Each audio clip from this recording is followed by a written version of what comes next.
waraana bilisummaa Oromoo zoonii lixaa godina lixa Wallaggaa aanaa mana Sibuu keessatti diina adabuu beeksise. Reefi gaachanni uummata Oromoo waboon zoonii lixaa godina lixa Wallaggaa aanaa mana Sibuu ganda qeelaa Daabusitti onkololeessa 3 bariin attee hidhee ergamtoota diinaa konkolaataa sireeffii tokkoon deemaa turte irratti tarkaanfii ilaalessaa fudhateen guutummaa guututti barbadeessuun injifannoo boonsaa gonfatee jira. Ittuma fufuun abdii fi gaaddisni saba Oromoo waboon zoonii kibbaa bakkoota hedduutti tarkaanfii ilaalessaa ergamtoota diinaa irratti fudhachaa jiru jabeessee itti fufuu beeksise. Haaluma kanaan gootichi waraana bilisummaa Oromoo onkololeessa 3 godina Gujii lixaa aanaa Galaanaa ganda Dhameessa Ma'aaloo jedhamu keessatti tarkaanfii ilaalessaa diina halkanii fi guyyaa uummata raarsuun ba'aa fi gara dhorkaa turte irratti fudhatee torba battalatti yommuu ajjeesuu ja'a ammoo maruu dandammiin qabneen adabuun injifannoo boonsaa galmeessee jira. Ittuma dabaluun wabiin uummata Oromoo waraanni bilisummaa Oromoo humnoota faashistii bilchiginnaa kanneen badiisaa fi jal'ina qe'ee saba ulfoo keessatti raawwachuuf halkanii fi guyyaa dhamaatu har'a onkololeessa 4 godina lixa Shaggar aanaa Jibaat ganda Maaruubaa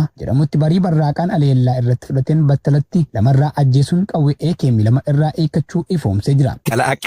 Kutaa qulqullina magaalaa kan ta'e Gammachiis Taaddasee Abeetoo kan jedhamu guyyoota 6 dura tikni PP mana isaatti qabuun hanga gabaasni kun arraata biyyoolessa Oromiyaa qaqqabetti bakka buuteen isaa hin beekamin jiraachuun ibsameera. Yaadrimeen kaayyoo bulchiinsa Koloneel Abiy Ahmed hubachuuf salphaa kan hin taane waldhabdee qaamolee hidhatanii sirnichaan falman waraana bilisummaa Oromoo kallattii lolee injifachuu dadhabuun ilmaan Oromoo ilaalcha siyaasaan qoode gariin faarsuun kaan ammoo barjaa dharaa itti maxxansee ajjeesuu hidhuu fi jireenya gadadoof saaxiluu cimsee jira. Hojjetaan waajjira qulqullina magaalaa kunis siyaasa keessaa kan hin qabne ta'us ilaalcha waraana bilisummaa Oromoo qabda shakkii jedhuunis akka butame maddeen magaalichaa eeraniiru. Kaayyoo waraanaa ifa ta'ee fi kaan ammoo alkallattiin uummata Oromoo irratti labsee kan jiru murni bilchiginaa yakkawwan hedduu Oromiyaa keessatti maqaa deeggartoota waraana bilisummaa Oromooti jedhuun adeemsifamaa jiru. Qe'ee fi qabeenya uummataa golgoleessuu abdii jireenyaa fi nagaa waraan akka hin ijaaramneef ulaa saaquu akkasumas dhaloota lafaa dhufoo hiree isaanii du'a taasisanii jiraachuun daran yaaddessaa ta'uu ibseera. Godina lixa Wallaggaa aanaa Baabboo Gambeel keessatti waraanni Impaayiritti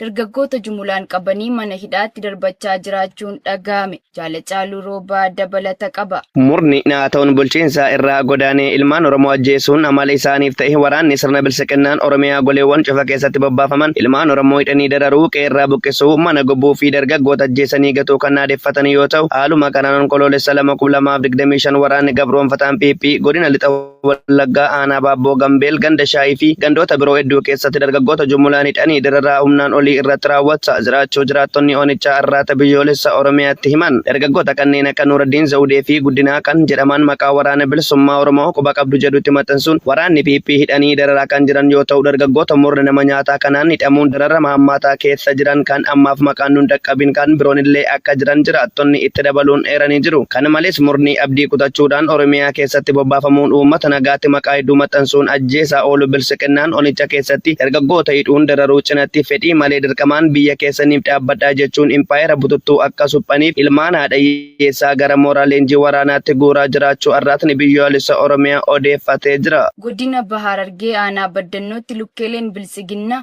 saamichaa fi darara hawaasa irratti raawwatan cimsanii itti fufan. Guutuu gabaasichaaf Jaalseenaa Qabsoo. Koloneel Abiy Ahmed ergamtoota isaa gubbaa hanga jalatti of jala hiriirsuun afaaniin waa'ee nageenyaa lallabaa ifatti ammoo amala abbaa irrummaa isaa agarsiisuun kutaalee Oromiyaa cufa keessatti gama isaaf danda'ame maraan hacuuccaa ilmaan Oromoo irratti raawwachuu hammeessaa jira. Haaluma kanaan aanaa Baddannoo Araddaa Gooroo Waadoo irraa lukkiileen bilchiginnaa maqaa isaanitti tole da'eeffachuun garaa isaanii furdifachuu qofa irratti xiyyeeffatan. Fulbaana 30 bara 2025 irraa eegaluun akka gandaatti qawwee isiniif binna jedhanii nama tokko irraa qarshii 400 tokkoon namoota irraa afaan qawwee itti qabanii humnaan saamaa kan jiranii fi kanneen qarshii jedhamee kanfaluu dide ammoo reebichaa fi hidhaan dararaa jiraachuu jiraattonni araddichaa irratti biyyoolessa Oromiyaatti himan. Kana malees aradduma kana keessa lukkiileen sirnichaa torbee darbee irraa eegaluu waraana bilisummaa Oromootu naannoo keenya seene nuti isiniif baane jechuun hawaasa dirqamsiisuun nyaata guursisaa kan jiran ta'uu baramee jira. Aanuma kana magaalaa Furdaa jedhamu irraas jaleewwan kun maqaama kana da'eeffachuun saamicha gaggeessan itti fufanii kan